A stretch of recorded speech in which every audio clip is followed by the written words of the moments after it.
Welcome to Season 4 of the Bitey End of the Dog. I'm really excited to be launching 17 episodes with so many incredible conversations centered around the topic of aggression and all of the ways we can help dogs and their people. Many of this season's episodes focus on the human side of aggression cases, and while I didn't actually plan for that, I'm truly happy many of the conversations took a deep dive into understanding why the human element is such a crucial part of dog aggression. In this episode, I have the distinct honor to chat with one of my all-time heroes in dog training, Patricia McConnell. Her work was pivotal in helping me learn more about gentler methods to dog training, and her knowledge, kindness, and generosity will forever be etched into the betterment of humankind. I also want to take a moment to provide an important content warning for this episode. This was one of the most emotional episodes for me to record, and Trisha and I go deep into some very sensitive subjects. We discuss Trisha's book, The Education of Will, and the topics of trauma, abuse, and assault are focused on throughout the conversation. Listener discretion is advised. I also want to note that while we focus much on the human side of trauma in our discussion, we also discuss how trauma impacts dogs and its impact on aggression as well. Hey everyone, welcome to the Bitey End of the Dog. I have an incredibly special guest with me this week, one of my all-time heroes, Dr. Patricia McConnell, who I have to tell some stories about. I always tell stories about the guests before we start the show. But my personal story is, I always talk about books or mentors in my life that have really impacted my journey in dog training. But Trisha's probably not aware that 2 times you've made seismic shifts in my life. No. Yes.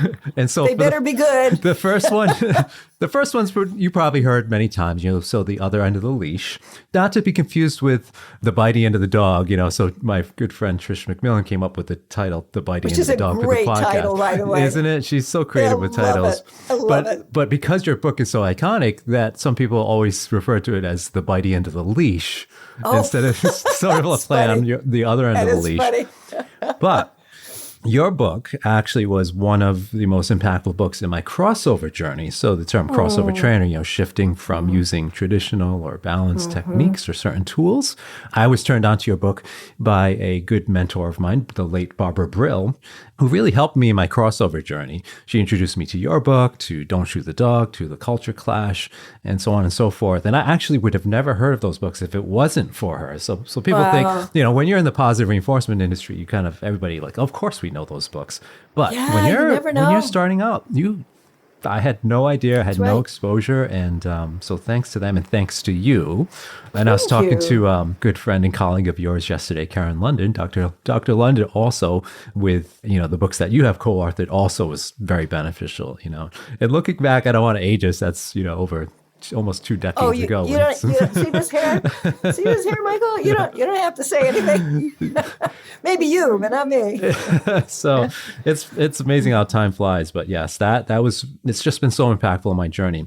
But then recently I listened to The Education of Will. Because I listen to most of my books now by audio, so on Audible. The Education of Will. I didn't know what to expect when I was going in. I knew what the book was about, but I didn't realize, again, just how much of a profound impact that would have on me. And it's because of, and this is something I don't think I've ever talked about publicly. Some of my very close friends know, but, I was in a very abusive relationship when I was younger and didn't realize some of the trauma that I'd experienced then and how much it carried on through my life and the shame you talk about in your book, and then the eventual redemption. And I think just in the last couple of weeks, because I just finished it maybe a week ago, but I'd been kind of listening to it for the last couple of months, something just cascaded over me in this huge lift of, and it just all started to make sense to me.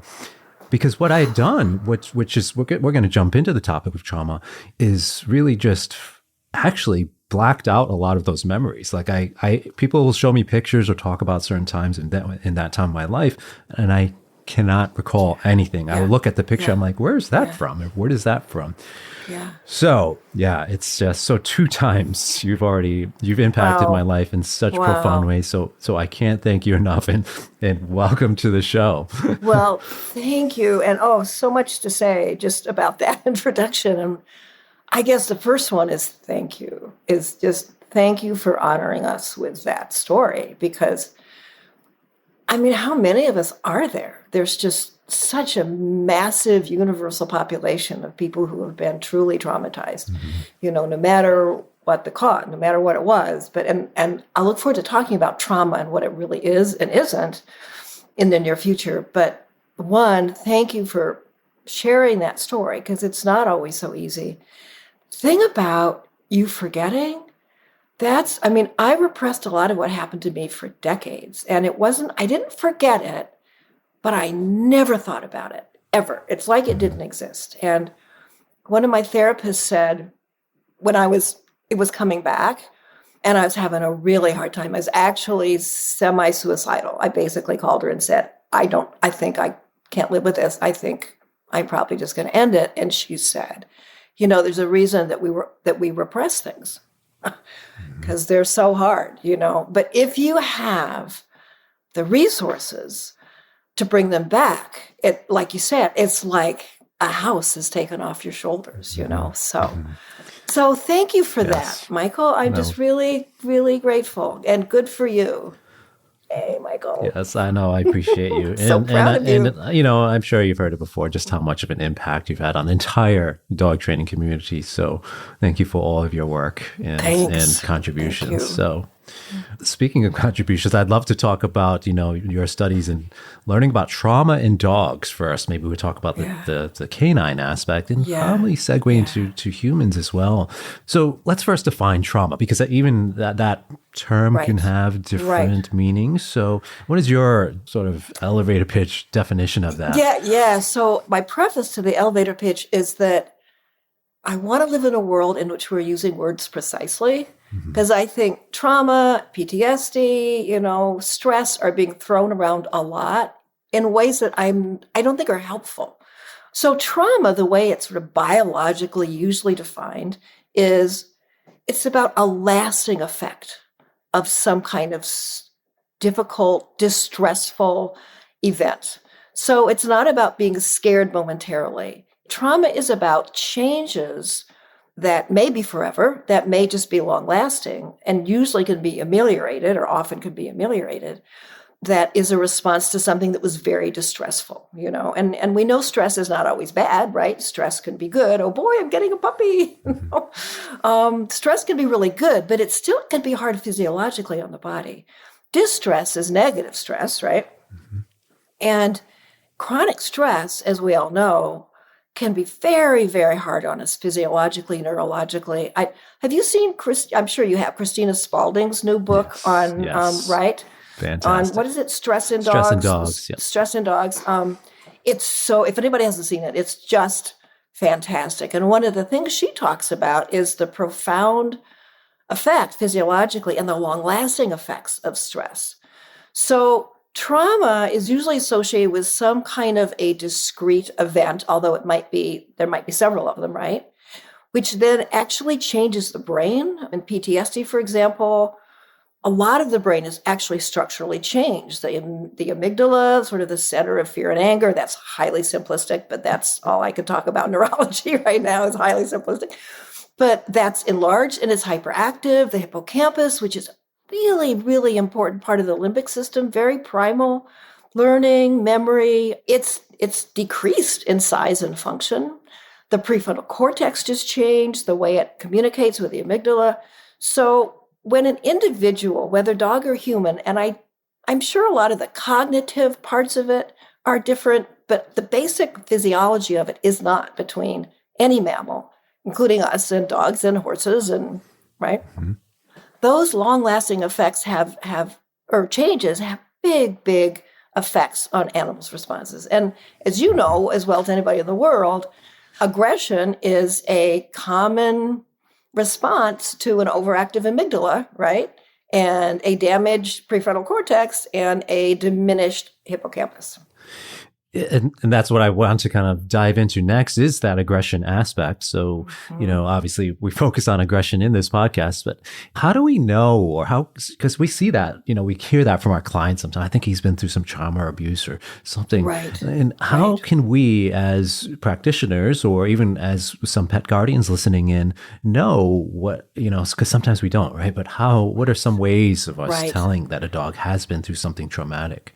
Yeah, that's such a good question. And I agree with you. We can't ever know sometimes. We just can't. One of the ways I found was just taking a lot of time in the interview. So here's a classic case, and I'm sure you see this, and all the trainers and behaviorists out there see this all the time. There's a dog who has been relatively relaxed, pretty, within the normal confines of normal dog behavior for years. And then gradually starts, say, becoming aggressive to other dogs. Say they're out on a leash walk in the neighborhood, always has been fine seeing other dogs, and growls when another dog comes around the corner. And then 2 days later, it's a growl bark. And then another dog runs up to it who we used to be okay with, and it's a growl bark pounce, right? Or lunge or something. And I'll never forget the first time this happened. It was obviously a long time ago, but I was talking to these clients. They were telling me, and we were like 25 minutes into the interview. And they said, well, we go to the dog park twice a week, and he loves it there, and he's always fine. And I said, has anything ever happened there? And they said, well, there was this big, huge Labrador mix who ran over and sort of rolled him over. And he was fine. He wasn't injured. It was okay. He was fine, and nothing happened. We took him back the next day, and he was fine. And then the next time he wasn't. He was a little not fine, and the next time he was less fine. And so one of the things about trauma is that it very often, you don't see the results of it until later, because the brain is actually making physical changes over time. It's actually trying to figure out what happened and changing in a way to deal with it. So I know with me, I had no responses to some of the things that happened to me until time went on, and I can still get triggered. Something happened a couple of weeks ago that set me back, and I was fine for a while, and then all of a sudden I wasn't. And because I know myself and I know the symptoms, I was like, oh my goodness, that happened 5 days ago, right? So that's a very long answer to one very short aspect about how to figure it out. So one is to understand that an event and trauma, you don't always see the results of it right away. So the dog can be fine after the dog fight, right? But not a week later. So that's part of it. I don't know. What do you think? Do you have that experience? Yeah, that's, such an interesting thing to think about, because if a change in behavior happens, we're often jumping to something else, right? So new medical issue, new pain issue, social maturity, development, adolescence, developmental periods, and we often jump into those, but we sometimes forget maybe it was that event that happened 3 days ago, 3 weeks ago, 3 months ago. Yeah. And it's so interesting. And you're right. It is very difficult to know, what's happening there, because the dogs can't tell us, right? Yeah. And, it was that dog park experience from 3 days ago. Right. And the dog might not even know, I mean, do dogs repress things? I don't know. Right. And that's why this, conversation is so fascinating, but also important, to kind of think through these things. Yeah. So one of the things I've seen a little bit of, and, this is true in any business, basically, any field, it's just hard to take that much time. It's just hard to take that much time. But if you really want to understand, is it pain? Is it some developmental issue? Has its eyes changed because it's now 7 months old and it can't see very well? Was there an event? It just takes a tremendous amount of time. And I find that's one of the biggest challenges of working with clients. I mean, I don't do it anymore, but the entire time that I did, we're all the same. We want things fixed right away, right? And I don't know if it's worse now than it was before. It seemed to me over the 25 years or so that I was seeing clients, it seemed like people wanted more quick fixes, more sort of the end of that period. Mm-hmm. I don't know. Do you find that challenging to sort of help people understand that Definitely. I mean, just in a case, even in cases where, trauma or stress, overt stress is not significantly a factor. I mean, it's even difficult just in, Right. air quotes, Right. standard aggression cases, right? Right. Yeah. Right. Yeah. And so in that regard, I kind of wanted to also ask, strategies to sort of emphasize the need for patience and understanding with our dogs. If you were to, Yeah. again, Yeah. navigate those conversations on the human side, what would that look like for you? If you're trying to convince an analyst, I just want to get this fixed, or I think, it Yeah. must be, Yeah. just, how they are, or there's circuits wired wrong, or, the typical things that Yeah. people might Or say. I don't have time and I don't have money, I mean, life, right? I mean, I just have so much compassion for people who are strapped for time or energy or money, and they love their dogs so much, and it's like, ugh, can I deal with this? So I guess to me, I love to hear what you say, but the first thing I do is I just feel so compassionate towards people who have come to us, because they've come to us. Bless them, right? I mean, yay Mhm. for them. They're not shooting the dog. They're not, doing what their grandfather said. They're not just, throwing it away. They're trying, right? And so the first thing I do is I sympathize, I empathize, I sympathize, compassionate. I get it. I totally get it. If I had a magic wand, we would figure this out today. We would solve it tomorrow. We could deal with that. I don't know how to do that.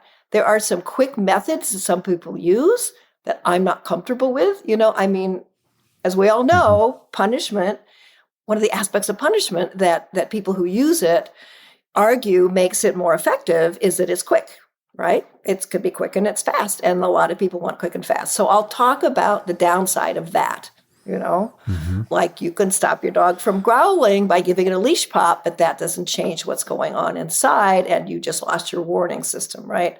So that's one thing I do. And then the other thing I do, and I think this is really important, I would always create some kind of progress, some step. So, like one of the things I do, even though it had nothing to do with the issue, is I love to teach a stay.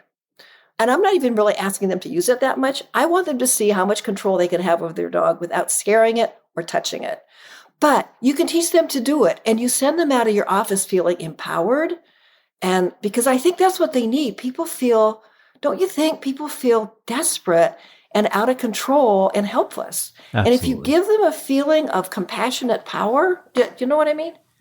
Absolutely. I think that that's one of the most important tools any trainer or consultant can possess is empathy.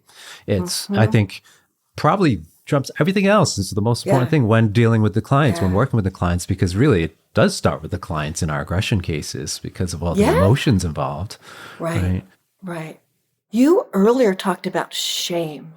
Mhm. And that is so huge and so important. And I think, you were saying empathy is so important. And I think a part of that empathy is helping people take the shame away.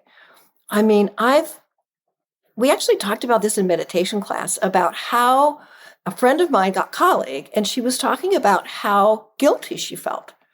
She was so ashamed. This is the most responsible, careful person. She has been so careful. She's practically isolated herself for 3 years, right?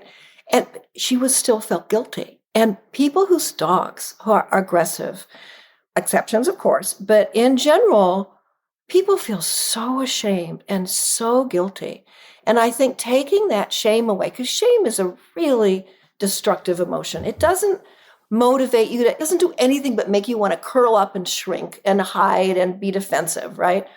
And so one of the things I tell people is one of the first thing I'd say is like, you didn't bite anybody. Let's be clear here. You did not bite anybody, Mhm. right?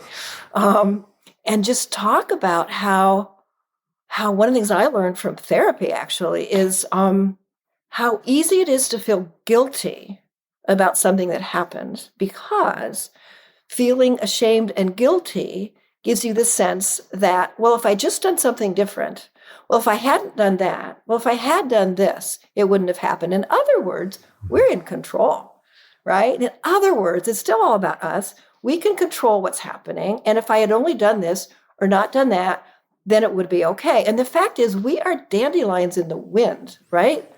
I mean, of course, we have a lot of control over a lot of things, but stuff happens. It just does. And we are little tiny specks in the universe. So trying to lift that burden to me feels really important. Yes, it's such an important point because the self-blame too is another characteristic I often see. Is it my fault or is it something I'm doing wrong? And one of the best things we can do is really help alleviate those concerns because that can lead to the shame, and the guilt. And if we can step in and say, listen, we're all doing the best with the information we can, right? We have rather. It's what the goal is, right? It's just because we can't control everything, like you said.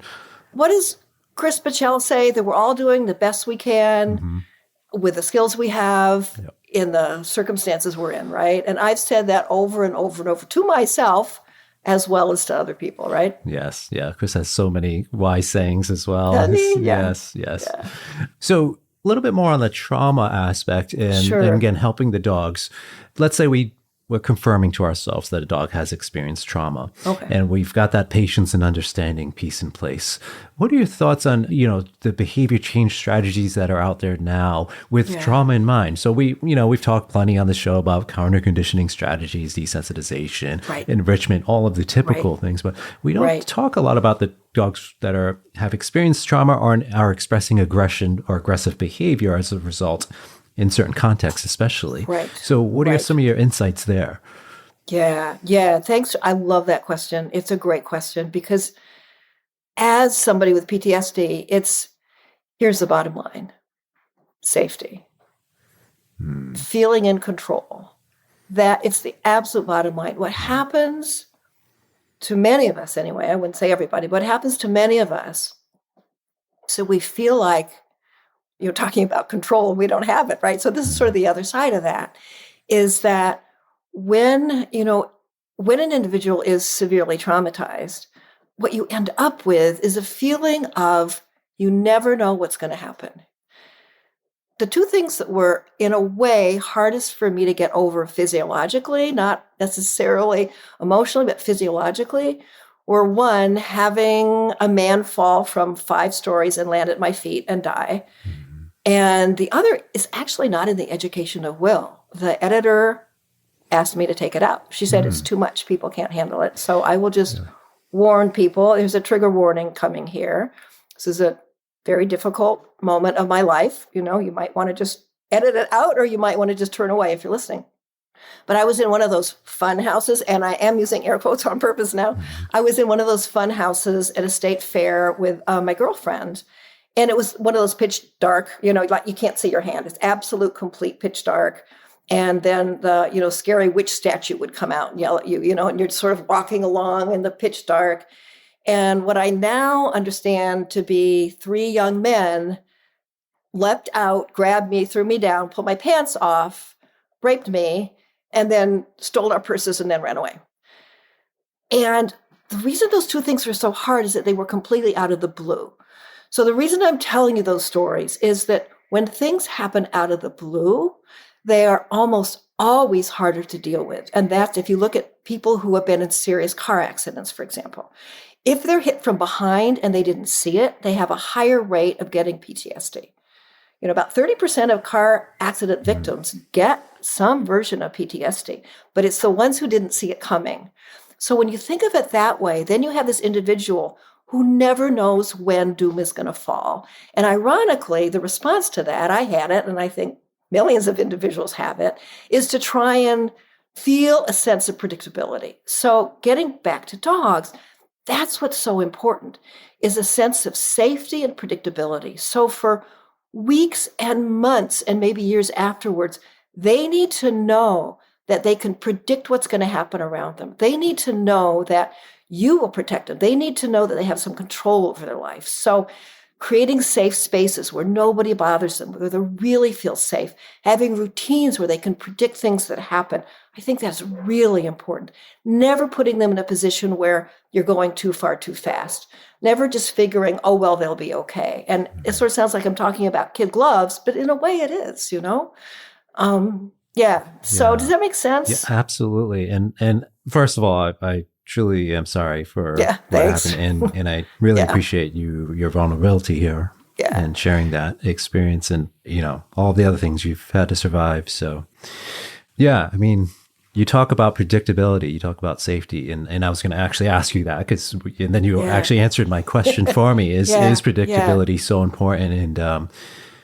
And it resonates with me completely, in my own Yeah. experiences in Yeah. my own life as well as with dogs, Yeah. Yeah. because I think advocacy too is really the word when we're talking about our dogs, because we have I to love do a that. lot of, we're in control of their environment most of the time for them as best we Yeah, they're can, right? helpless. Yeah. And Yeah. so, versus us as people, we sometimes have much more choice about what we can do in Right. our lives. But for our dogs, we Right. really need to advocate, and we have to. We're often kind of thinking on this macro level of, okay, let's just avoid the dog park, or let's avoid, going Right. into this particular super scary location. But Yeah. it can Yeah. often manifest in much more micro ways. And that's the thing about dogs too. They're so quick to latch onto different associations in the environment. Like, oh, that garbage can there, to us is like, oh, garbage can, what's the big deal about a Right. garbage can? But that garbage can could have been there on the day that they experienced that traumatic event. And Right. so those are the Right. sort of micro details we need to parse out for our dogs and advocate for them in those subtle ways, because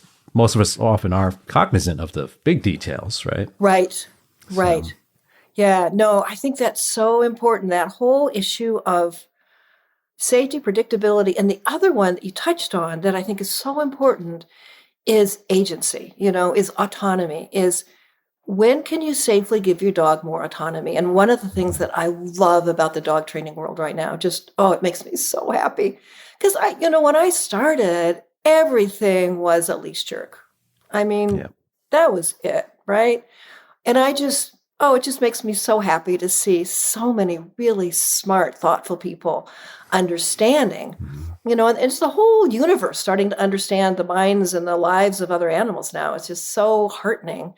But it also puts responsibility on us, right? Now that we know, right, It a does. lot more about the emotional life of, for example, our dogs. And so one of the biggest challenges I see with a lot of companion dogs in the United States is a lack of autonomy, Yes. is a lack of freedom. And I'm really lucky. I live in the country.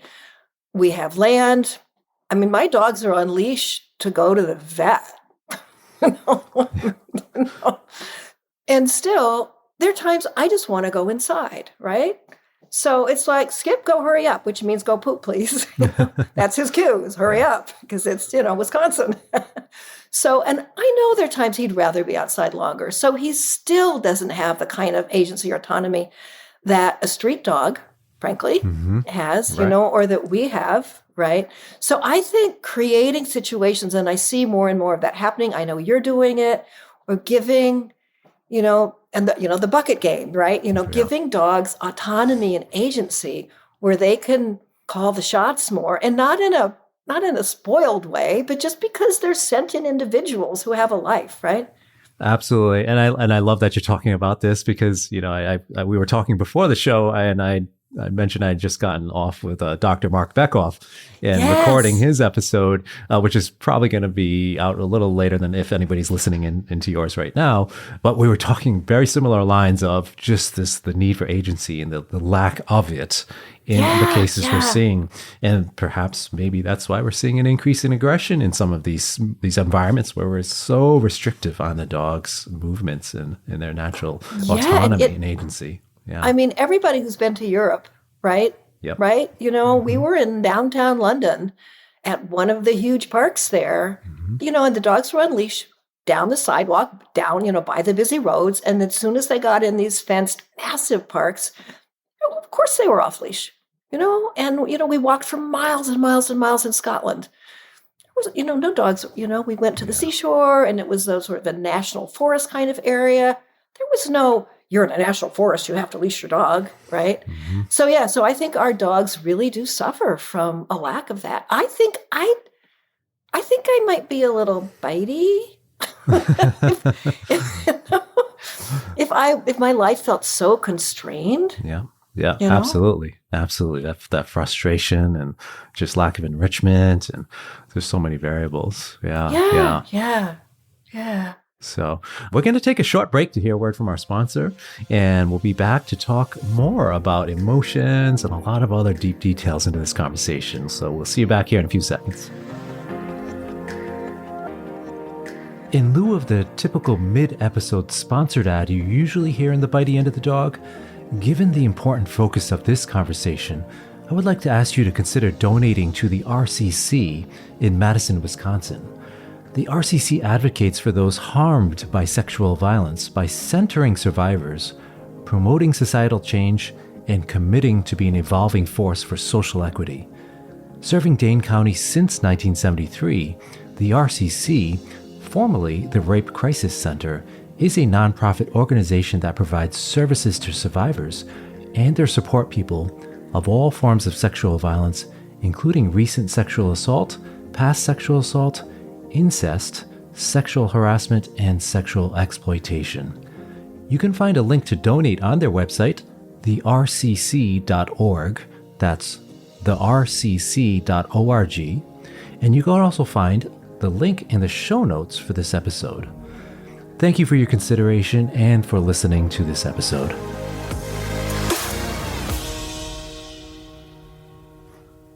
All right, I'm back with Dr. Patricia McConnell. We've been having a really, really great chat about how we can help dogs, how we can understand people. So, I want to kind of keep diving into both of those details about, helping people, helping animals. But one of the topics now, too, sort of related to, well, very related to trauma, is abuse with dogs or abuse with people, too. So first, we're going to give another content warning. We might be discussing topics that may be triggering for some, so please be aware of that as you're listening to the show. But first, I'd like to start off by defining abuse, because that is another topic or label that we need to have a clear definition to have a clear conversation on, I think. Nobody's ever asked me that question. I find myself wanting to throw that back to you. It's a great question, and nobody's ever asked me that before. I'm going to ponder it for a minute, and I want to hear what you have to say, because it's a really good question, because I think that's a little bit like stress and trauma, and that it can be thrown out with such a broad meaning that eventually it becomes meaningless, right? Yeah, and I'm the same way. I don't think I've found a very standard definition, right? It's sort of like aggression. Depending on who you ask, they're going to see a lot of different definitions for it. Yeah. And I think for me, it really is dependent on the individual, their interpretation of what it is they're experiencing and whether they find it abusive or not to themselves. So, because some people, might actually find something reinforcing that others might consider abusive in some situations. That's a really, really good point. I love that perspective. So basically what you're saying is it's defined by the receiver, sort of like reinforcement, sort of defined by the receiver. Yes. And I can think of so many examples of that. I was at a training seminar in which some of the methods, it was a sheepdog training seminar, some of the methods being used I was not comfortable with. And it was really clear that they were punishment-oriented. No dog was ever hurt. However, I'm sure that some people would consider it abusive, some people wouldn't. But what I can tell you is that the dogs responded with tremendous variation. It had little visible effect on some dogs, and there were other dogs who were clearly frightened. So I really like your perspective. It's like, what impact is that having, Yeah. And so in that regard, I think it's very much the perception of the person, right? So that's also observing it. So we perceive the learner or the sentient being experiencing something. And based on what we're seeing, their body language, let's use dogs, for example, their body language, their behavior, their physiological signs, their behavior after those moments. And we can kind of extrapolate what we think might be abusive. But the reason I'm going down this is I think it's important to clarify what this is, because in some of the conversations that are happening in the dog training community some will look at something as abusive and others are actually using those techniques or tools to employ in their dog training, and they don't think they're abusive, and they take a lot of offense to being called abusers. So we can talk about different tools, but let's use something that's maybe less polarizing. Maybe let's use a squirt bottle, right? So instead of going all the way down either way, let's use a squirt bottle, for instance. And so some dogs maybe you spray them and they just completely melt. Their tail tucks, they scatter, everything Right in the goes other down. And then room. anytime they even see Right. anybody holding anything, they're out of Right. there. Right. And then some dogs, we might see like a Labrador be like, yeah, squirt me some more. Let me open my mouth, and you can squirt me in the mouth, right? And so Right. that's kind of an example. I think it's, again, I'm leaving the other tools off the table for now, but I think hopefully this will serve as a good example for the talking point. Yeah. But I think it's our perceptions, and I also will dig into, what our experiences is that shape our perceptions. But so Right. what are your thoughts there so Right. far? So I guess one of the things I find myself thinking is, and this relates to something we could talk about forever, which is the divisiveness that seems to pervade the dog training community. I mean, I talk to people who are in it. I say, yeah, it's sort of like politics right now. There's just a lot of very strongly held feelings right now, right? And so I guess where I am is I try to avoid words like that. I just don't find them helpful. So somebody said, is something you do abusive? And I think a good answer is to not answer that question, except to answer it in a different way. So, I guess my own thought is I think we need to be careful of those words that are so divisive, basically, and so emotionally laden. Because if you have been abused, that's a pretty emotionally laden word, right? Yes. And I think, kind of the next direction I wanted to ask you too, along those lines of what you were just saying is, somebody that has experienced abuse, and let's say it's been something physical, Right. and that they're witnessing something that reminds them of that's being done to dogs. I can understand that. I can empathize with that, Of course. going through Of that course. myself as well, and seeing something physically happening to another person or being or animal. It evokes those emotions, right? I think it is a word we have to be careful with in understanding that side of the equation as well. I don't know if I have a question. I think I'm just thinking out loud here. I mean, what are your thoughts?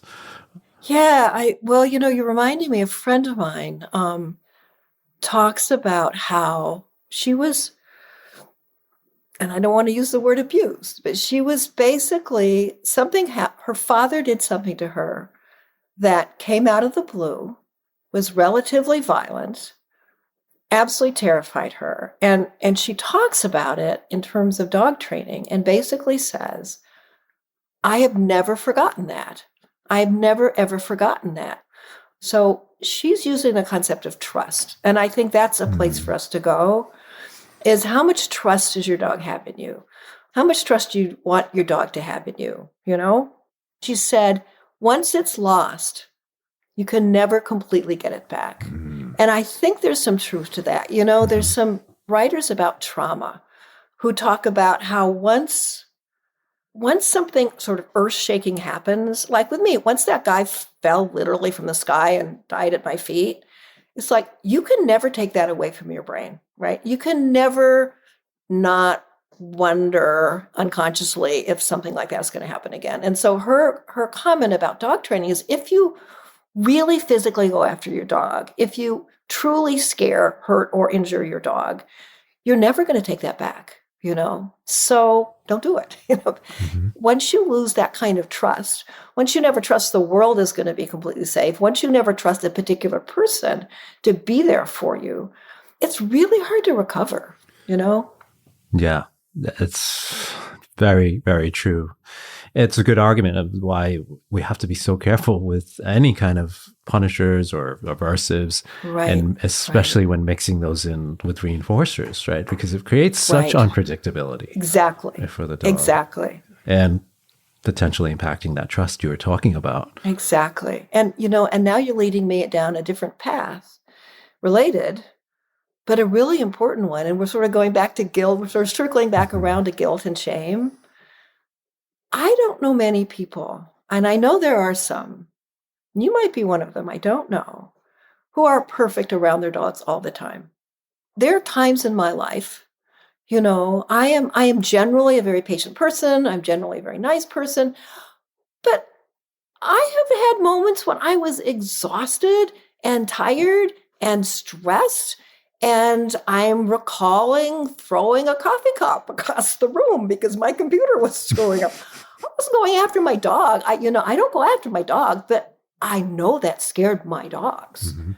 right? And now it's like, oh, she's a person who could do that, right? And then, of course, there's all the guilt and the shame, And Mhm. so, and especially with people who have been traumatized, sometimes it's hard to regulate those kind of emotions or, abuse. And I saw so many clients, again, circling back to where we started, who felt so guilty and so ashamed because they weren't perfect. And so I think on the one hand, we have this really interesting meditative kind of balance we have to create, which is always being cognizant of how important it is to keep the trust of our dogs and to be compassionate and forgiving to ourselves because we're not perfect. Mhm.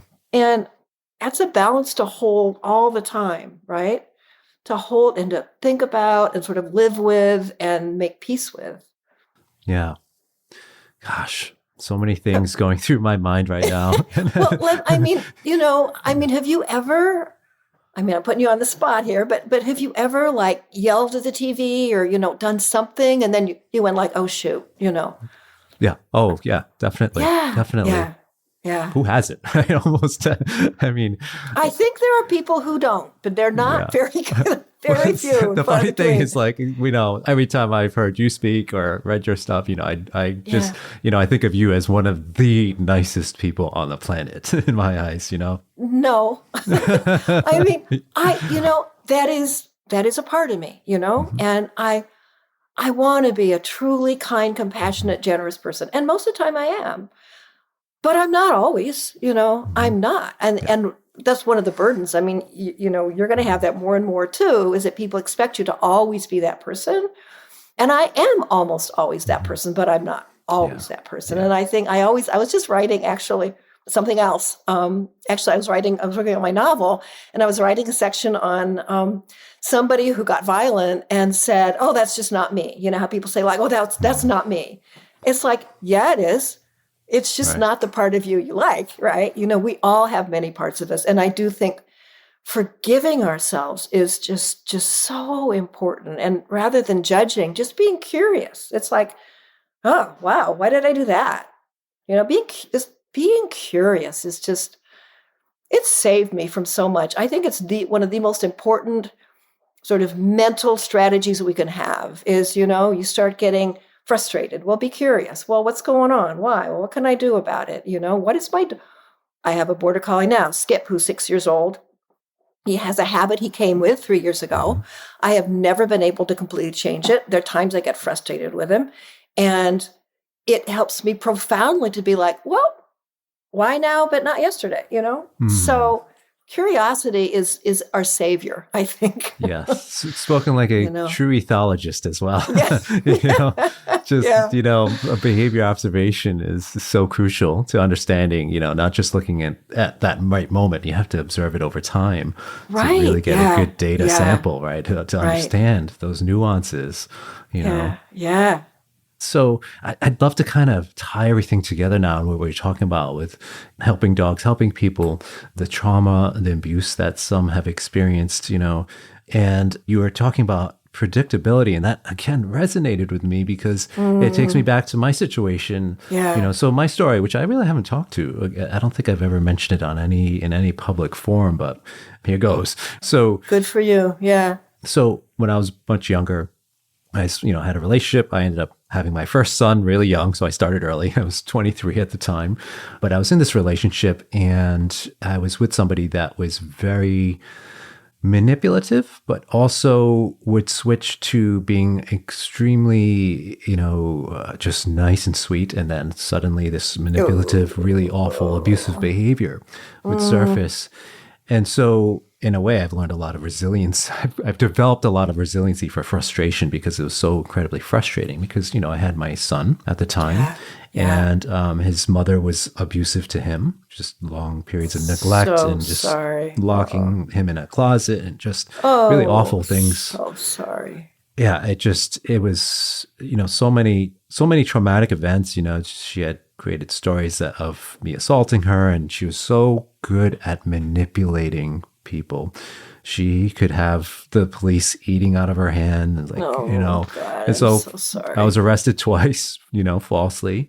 And thankfully, she was having one of her bad days. And this is when we went to court, and that completely cleared everything because, it just Phew. became obvious to the judge. Yeah, exactly. I was like, Phew. phew, Yeah. which then allowed me to get sole custody of my son and get him out of the abusive situation as well. But it really impacted me going forward because I needed that predictability in my relationships. I needed to move away from this unstableness, and I didn't recognize it at the time. And I think it also has profoundly impacted how I interact with my kids and the dogs that I work with, in making sure that they do feel safe and that they do feel that things can be predictable. But didn't realize until I really read your book or listened to your book, and everything was like, poof, makes total sense to me now. Yeah. And there's still some things I think I need to unpack after listening to your book, but I think also, you know what I mean? When there's some missing connections there, it just put it together. So thank you for writing your book. Oh, well, Mike, first of all, thank you for sharing that story and for being brave and being bravely vulnerable. One quick thing I want to say, not about dogs, but your story, a family member of mine went through the same thing for actually 20 years. His wife was abusive, and finally, the cops came, and this time it was the exact same scenario. Finally, they were like, oh, wait, it's not him, right? It's not the guy this time. And I don't know how common it is, but it's obviously a lot more common than people think. So one, thank you for telling that story, because I think it's so important for men to be given respect and belief. But then, what a gift. This horrible thing that happened to you, and it breaks my heart to hear it. I could actually cry right now. I won't, but I could easily. It breaks my heart. But what a gift, in a way, that you have taken that experience and used it to help so many dogs and so many people. And the fact that that's in part, even unconsciously, sort of driving what you do, it's just bittersweetly beautiful. It's sort of sadly beautiful.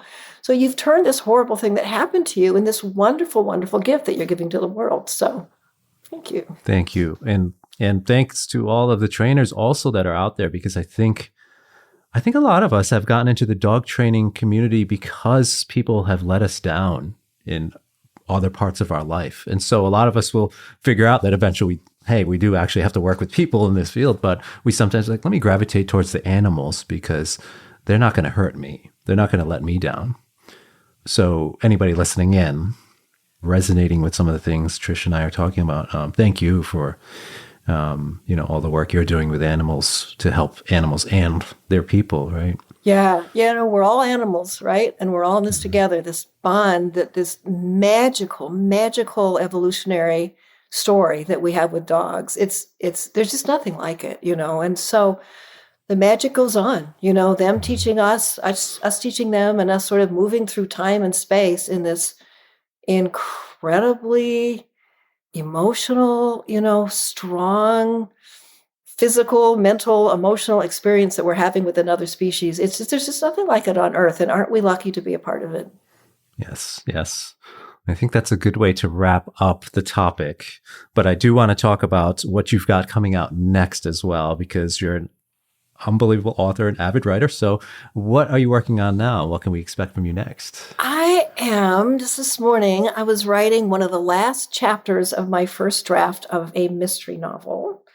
And of course there are dogs. Of course there are dogs. There's also trauma in it. Not shockingly, right? Mm-hmm. But it's really fun. I've never written fiction. I've never written a mystery. I had no idea what I was doing when I was starting. So I'm working on that. It will be forever till it comes out. But I'm having great fun with it. Really, really fun with it. So what I am writing and putting out into the world is my blog, which is The Other End of the Leash, otherendoftheleash.com. You can just go to my website, patriciamcconnell.com, and my blog is there. And I'm on Facebook, which is a really interesting community. Basically, there's sort of two separate villages. They're very different. Their personalities are very different, but I'm enjoying them immensely. Really, I love talking to people all around the world. And so that's what's keeping me busy, sort of writing that's going out into the world. So thanks for asking. Just Google my name and you'll end up there. Wonderful. And I'll be sure to link to all of that in the show notes as well for you guys. Thank you. And definite kudos to the Other End of the Leash blog. It's been around for quite some time now, and it is just packed with unbelievable resources and information in nice bite-sized chunks too, in understandable ways. And then there's podcasts like this, which are just a wonderful addition. So I appreciate that. Yeah. So lots of different ways to learn, and it's a great thing to see with our community. So Tricia, thank you so much for joining me. This has been an incredible conversation, and I hope to see you again in the future. Me too. Thank you.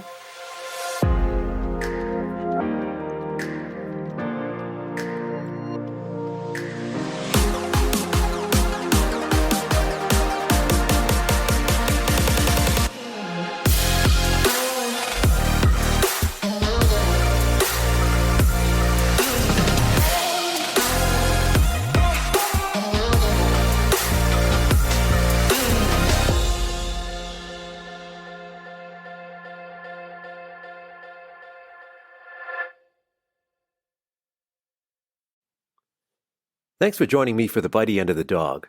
If you like the show, please feel free to subscribe, share, and give a rating.